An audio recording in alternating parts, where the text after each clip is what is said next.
grazie per l'invito. Noi è nostra intenzione, come si è soliti fare nei percorsi un po' delle interviste, che ormai è un appuntamento fisso che stiamo dando con tutti i soggetti interessati a livello regionale, alcune domande sul futuro del welfare, capire un po' dove stiamo andando. Essendo lei un forte rappresentante del terzo settore, ci interesserebbe capire in modo specifico che cosa sta succedendo, ma in modo particolare che cosa sta succedendo dopo quello che abbiamo vissuto. È stato un cambio epocale, è stata un'emergenza sanitaria che ha cambiato equilibri non solo economici ma anche sociali. Quindi io direi di iniziare subito, se per lei va bene, per capire dove stiamo andando, che cosa sta succedendo in questo terzo settore che immagino sia stato messo fortemente alla prova rispetto a quello che abbiamo vissuto. Beh, allora, certamente sì, si è trattato di alcuni mesi molto intensi, anche se devo dire che, come lei ha appena detto, certamente il terzo settore è stato messo alla prova in maniera importante, forte, però diciamo in una dinamica un po', come posso dire, dualistica, cioè da un lato abbiamo avuto organizzazioni che sono rimaste ferme, completamente ferme, per una serie di motivazioni, per la natura delle attività che svolgono. Pensiamo per esempio alle attività di promozione sportiva, no? Che ovviamente hanno dovuto interrompere totalmente le loro attività. In generale l'aggregazione non è stata possibile, quindi alcune realtà sono state ferme. Anche per un altro motivo, perché una quota importante, in particolare del volontariato, è fatto di volontari che sono dei giovani pensionati, potremmo dire, ma in quella fascia di età un po' critica rispetto anche al dato statistico che è emerso subito, che vedeva potenzialmente più esposti al Covid-19 proprio le persone di una certa età. Quindi alcune realtà sono rimaste completamente ferme. Altre realtà invece sono state sollecitate perché messesi a disposizione dei COC, quindi a livello comunale della protezione civile, hanno dato una mano in maniera fattiva fin dal primo giorno appunto ai comuni, alla protezione civile per mettere a disposizione i volontari per fare le varie attività che è stato necessario fare, anche diciamo complementari a quelle svolte direttamente dalla protezione civile, quando non addirittura hanno conferito, tra virgolette, volontari alla protezione civile, perché poi nel nostro Veneto succede che chi è magari impegnato in parrocchia perché fa il catechismo è anche volontario dell'Avis e magari anche già volontario della protezione civile. Quindi sicuramente, come dire, uno stress test molto importante che ci fa dire oggi, per passare verso che cosa ci stiamo diciamo, dirigendo, ha sicuramente una forte criticità perché appunto da un lato le organizzazioni che sono state molto impegnate nell'emergenza hanno dovuto affrontare delle spese, dei costi straordinari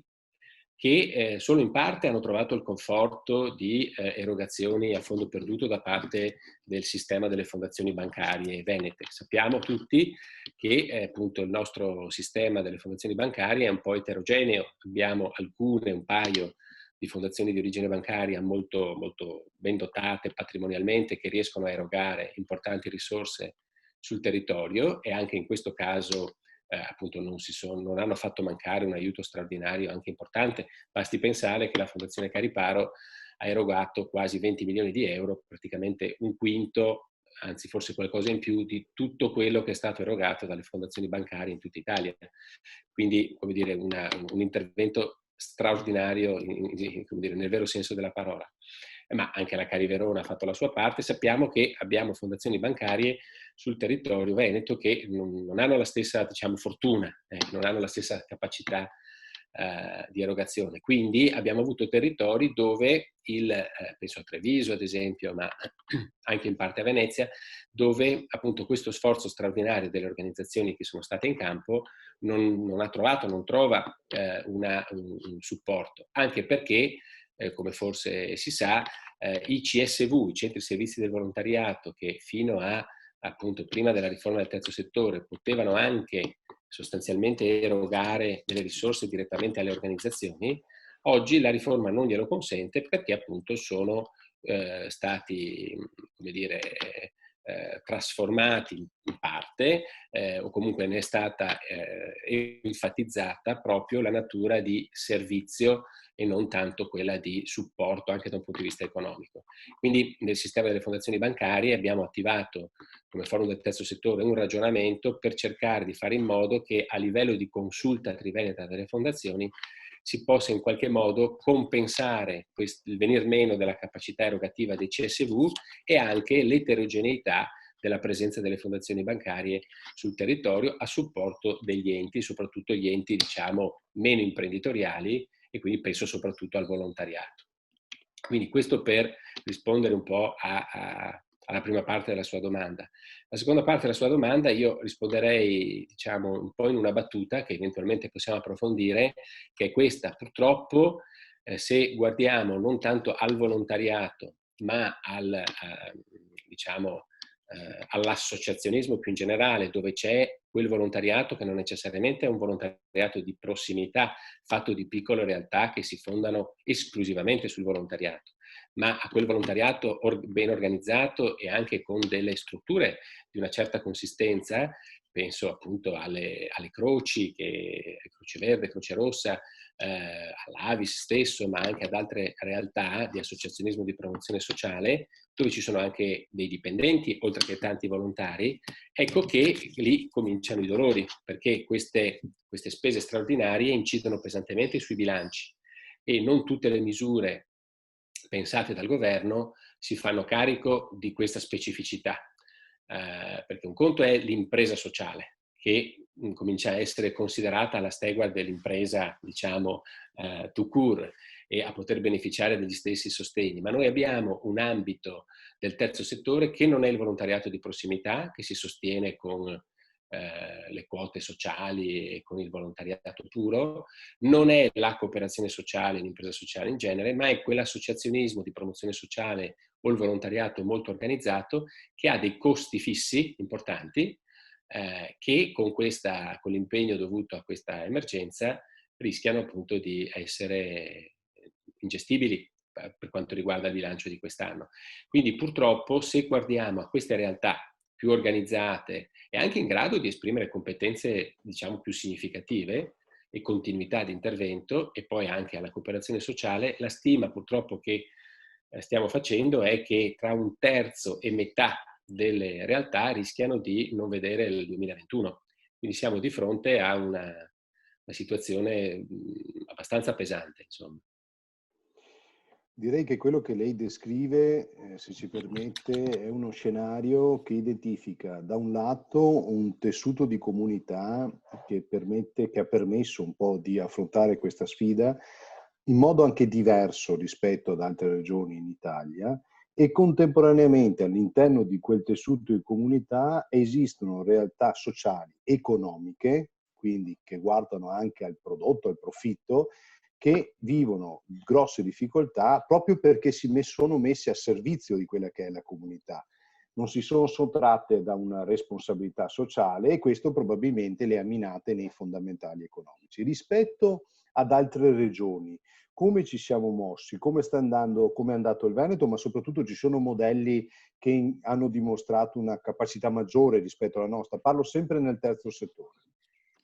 Sì, beh, questo sarebbe un discorso lungo che possiamo fare per sommi capi, ma sicuramente, diciamo, rimanendo collegati un po' a questo momento particolare dell'uscita, il tentativo di uscire appunto da questa emergenza e di affrontare uno scenario che certamente è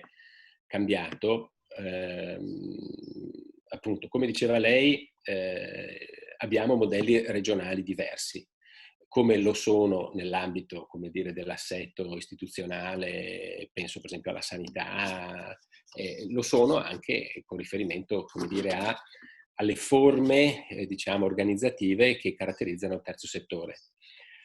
Appunto avendo a mente, come abbiamo detto, che il terzo settore è una categoria molto larga, perché ci sta dentro dal volontariato della piccola associazione di parrocchia o di quartiere fino alla grande rete organizzata in una sorta di holding di associazioni e imprese sociali. Quindi fatta questa premessa e quindi con tutto quello che significa da un punto di vista degli elementi comuni che troviamo tra le varie regioni, se dovessimo dire che cosa caratterizza il Veneto, ad esempio, senza andare tanto lontano, rispetto al modello lombardo, mi riferisco soprattutto all'asse Milano-Brescia e al modello emiliano-romagnolo, quindi diciamo Bologna, Modena, Reggio Emilia, per capirci, sicuramente il nostro modello, anche di terzo settore, si caratterizza per un aspetto che è l'elemento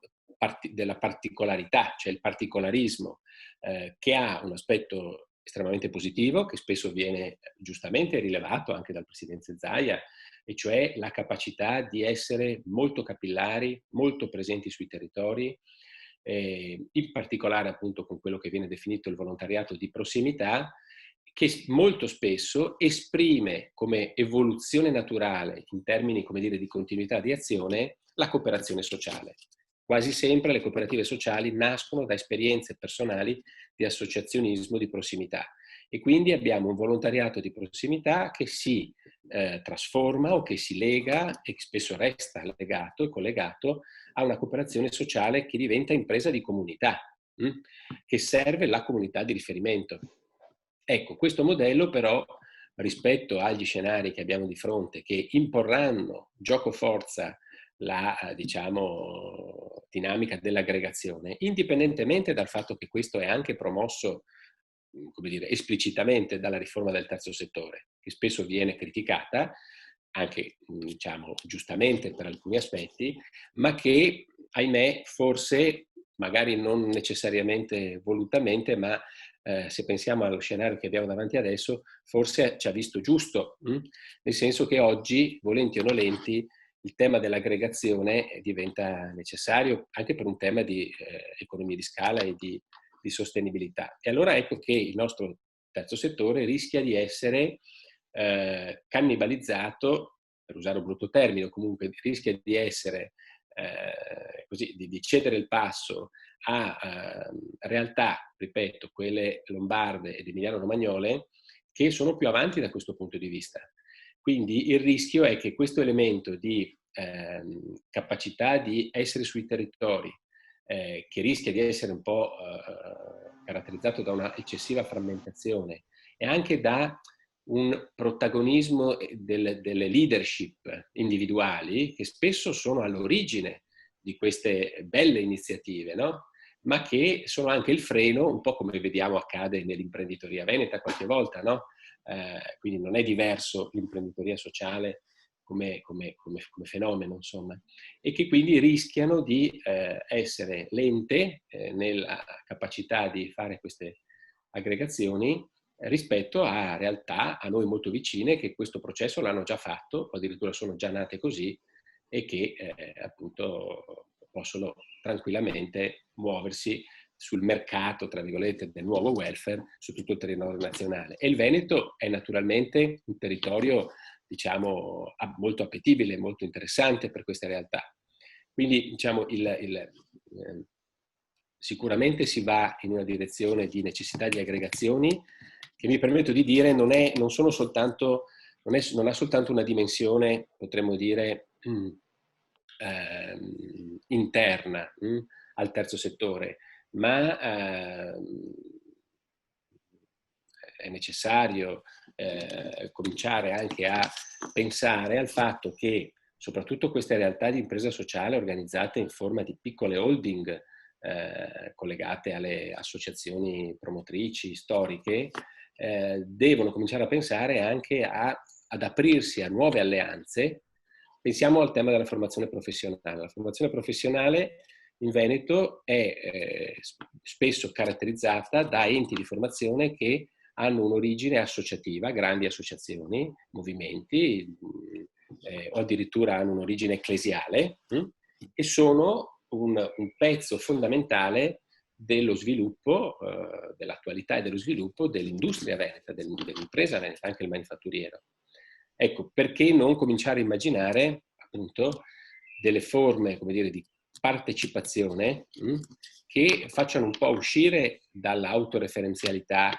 anche del management, perché ormai il terzo settore ha bisogno di management e il rischio è che il management sia management che si forma all'interno dei mondi associativi, che che poi si applica, no, all'impresa sociale, sfornito di quelle categorie per stare in un mercato del welfare che sempre di più avrà caratteristiche simili ad altri mercati, insomma.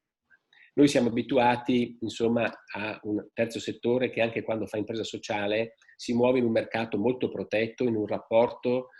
molto forte con il pubblico. Da quello che lei ci ha descritto, le aggregazioni sono degli elementi fortemente discriminanti in termini non solo di volontariato, ma anche di competitività economica. Sembra ancora una volta delinearsi quell'asse emiliano-lombardo che in molti periodi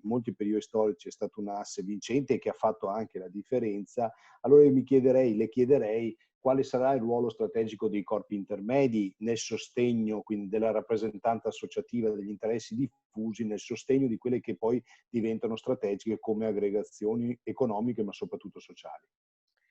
Guardi, ovviamente se non fossi ben consapevole dell'importanza della questione potrei essere anche un po' in imbarazzo perché appunto il forum del terzo settore è un elemento, diciamo, della rappresentanza di corpi intermedi, quelli che appunto si occupano di sociale, di cultura, appunto valorizzando la capacità dei cittadini di auto-organizzarsi. Però lo dico tranquillamente, senza imbarazzo, perché non è un problema del terzo settore soltanto, ma è un problema di tutti i corpi intermedi italiani, ma ormai c'è letteratura da qualche decennio su questo, che è la crisi dei corpi intermedi, cioè la crisi della rappresentanza intesa come capacità di aggregare, diciamo, interessi, ma anche valori, attorno appunto a delle articolazioni che siano capaci di rappresentare poi questo tipo di istanze. E un po' questo sappiamo perfettamente è dovuto ai cambiamenti sociali, a tutta una serie di dinamiche che insomma non sto qui adesso a elencare. Quindi, come dire, il tema delle aggregazioni, giustamente, lei lo connette a quello della rappresentanza perché laddove ci sono corpi intermedi vitali, capaci di esprimere rappresentanza, ma perché sono capaci di esprimere progettualità e visione di futuro, allora ecco che probabilmente c'è anche quella energia, quella forza, quella capacità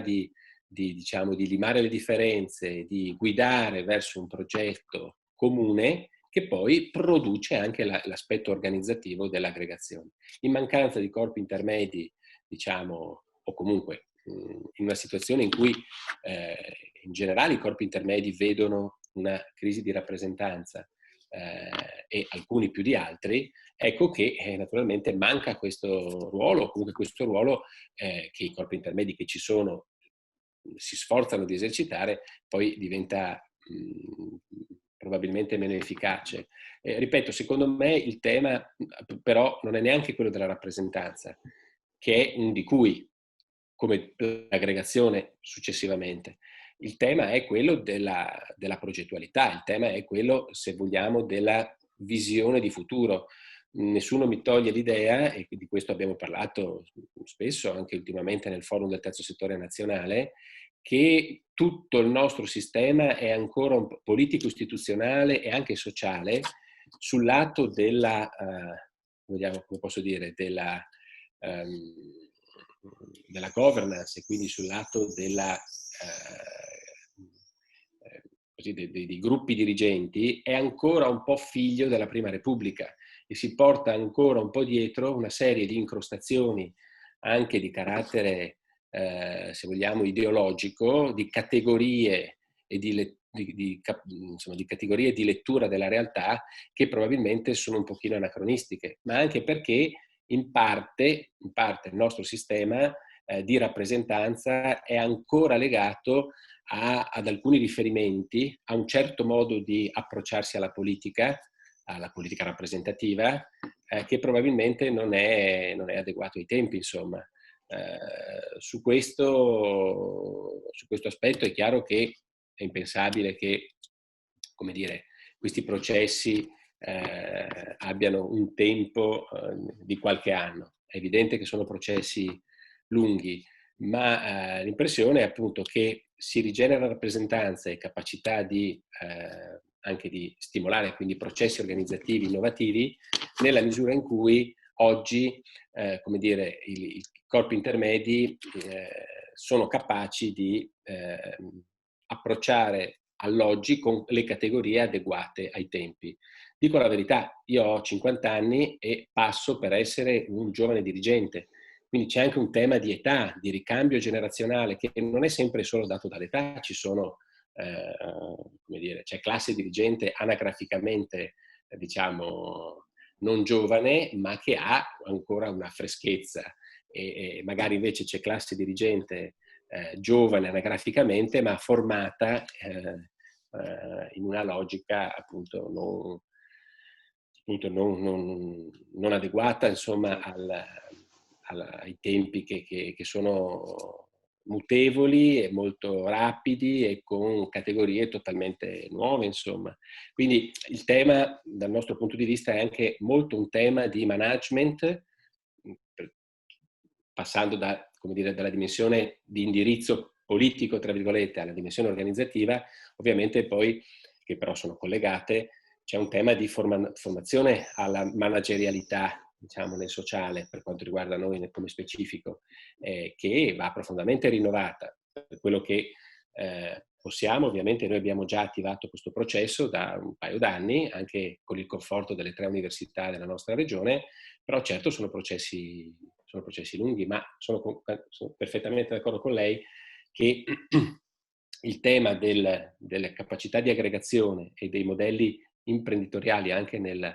terzo settore è strettamente collegato con quello della rappresentanza, e io dico con quello della formazione dei gruppi dirigenti, delle realtà associative promotrici molto spesso di queste forme di impresa sociale, e poi del management che le deve condurre. Avvocato, allora andando a concludere, sapendo che lei anche ai tempi stretti, ancora grazie per la disponibilità, nelle sue riflessioni emerge chiaramente un confronto tra comunità e volontariato, con un volontariato che ha anche una necessità di competitività economica, che vede nei processi di aggregazione degli elementi anche distintivi, competitivi, di prospettiva, e soprattutto porta a un confronto anche tra modelli interregionali, modelli regionali diversi. Allora adesso lei non la prenda come una provocazione, però noi abbiamo avuto un asse lombardo-emiliano che alla prova del Covid ha dimostrato, non dico dei limiti, ma delle forti differenziazioni rispetto al modello Veneto. Oggi noi abbiamo in Veneto, è difficile dire, un numero limitato di decessi, che comunque i decessi sono una cosa bruttissima, ma rispetto al panorama nazionale, grazie a un presidente, ma soprattutto ai collaboratori che ha avuto il nostro presidente, e quindi quella spinta all'individualismo che ci ha sempre caratterizzato come veneti, forse ci ha anche salvato nell'asse lombardo, nel lombardo-emiliano, considerando che la Liguria ha copiato dal compagno di banco lombardo, il Piemonte idem, e non mi sembra abbiano fatto non si siano distinti, diciamo, rispetto, mentre il Veneto ha avuto la capacità, magari spesso taciuto di eccessivo individualismo, di salvarsi. Lei cosa ne pensa? Guardi, non solo non la prendo come una provocazione, ma anzi la ringrazio della domanda, perché mi consente di dire qualche cosa che ci sta a cuore, anche perché, lo dico tranquillamente, probabilmente anche quello che dico è anche un po' in discontinuità rispetto a un approccio che il Forum del Terzo Settore nella nostra regione magari in passato ha avuto, proprio perché appunto poi serve tempo per maturare analisi, competenze, riflessioni aggiornate, diciamo, un po' alla necessità dei tempi. E dico questo, cioè, prima appunto si faceva riferimento a questa capacità positiva, diciamo, di un individualismo attivo che diventa farsi carico della propria comunità, prendersi la responsabilità e organizzare una risposta a dei bisogni, no? Spesso appunto legati alla dimensione comunitaria. E questa cosa qui però nello scenario attuale rischia di essere un limite, perché appunto i players che già esistono e che si affacceranno sul nuovo welfare, diciamo, pubblico-privato, hanno la caratteristica del dimensionamento importante. E qui il tema è la politica, cioè secondo noi, insomma, secondo me, come dire, è solo in una prospettiva di autonomia, da intendere come ormai credo si possa intendere pacificamente, visto che perfino il presidente Mattarella ha spiegato che parlare di autonomia vuol dire parlare dell'attuazione piena della Costituzione. Quindi non stiamo parlando ma solo in un processo di autonomia possiamo pensare di valorizzare quella che è la specificità del Veneto. Adesso uso una parola che andrebbe spiegata, ma insomma spero di non essere frainteso, proteggendola per quello che è possibile in un sistema istituzionale che evidentemente è quello di diciamo una repubblica, speriamo sempre più federale, e anche una dimensione europea, speriamo sempre più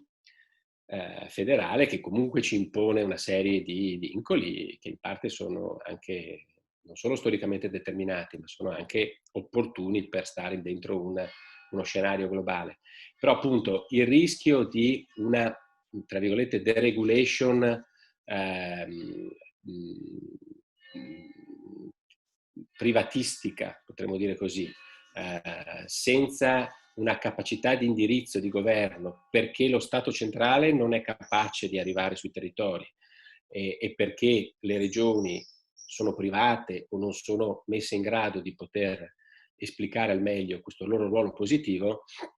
ecco che è il pericolo maggiore. Se avremo la possibilità, come dire, di trovare un equilibrio tra una dimensione che è la garanzia, come dire, del solito discorso, insomma, di livelli minimi, essenziali, di prestazioni, insomma, in tutto il territorio nazionale, con la capacità di poter, per esempio, coprogettare con il terzo settore da parte degli enti locali, come la riforma del testo unico prevede, ma per il momento l'ANAC, quindi appunto, l'organismo nazionale, insomma, e il Consiglio di Stato, come dire, si sono dimostrati un po' eccessivamente prudenti, potremmo dire, ecco che, insomma, per dire che avremo già gli strumenti anche normativi per poter immaginare strumenti che si possono migliorare, perché così come sono difficili effettivamente da mettere da attuare. Però a dire che dentro un quadro di autonomia, con la possibilità di usare strumenti che ci sono, con una sufficiente, come dire, possibilità di calarli sul territorio, probabilmente potremmo, tra virgolette, proteggere questa specificità veneta, magari orientandola, indirizzandola verso aggregazioni che però non ci facciano perdere quello che è l'elemento che ci contraddistingue, insomma, non buttare via il bambino con l'acqua sporca. E quindi il tema dell'autonomia, secondo noi, è centrale anche per uno sviluppo del terzo settore che possa essere più efficiente, più maturo, più efficace, ma allo stesso tempo senza che perda quelle caratteristiche di tipo, potremmo dire velocemente, comunitario che il Veneto ha e che altre realtà invece non hanno. Grazie Avvocato Marco Ferrero per la sua disponibilità. Il percorso di itinerari del welfare, così è stato denominato il progetto di videoteca e di attività che Veneto Welfare sta programmando, continua, e la ringraziamo ancora soprattutto per la collaborazione fattiva e efficace che lei sta dando oltre l'intervista con Veneto Welfare. Grazie ancora Avvocato. Grazie a voi e buona continuazione.